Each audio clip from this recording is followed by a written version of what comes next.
সহযোগী হোৱা। ওম শান্তি। আজিৰ মুৰলী 25 তাৰিখ 2 মাহ 2024। অব্যক্ত বাপদাদাৰ অব্যক্ত মুৰলী।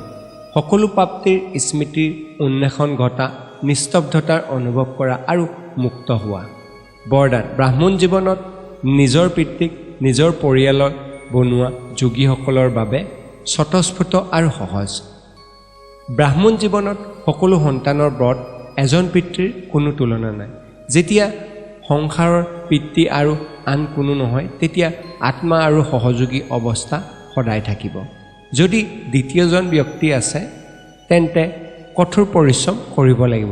বুদ্ধিমত্তা ইয়ালৈ যোৱা উচিত নহয়, তালৈ যোৱা উচিত। কিন্তু এজন পিতৃ যদি সকলো হয় তেন্তে বুদ্ধি আন কলৈকো যাব নোৱাৰে।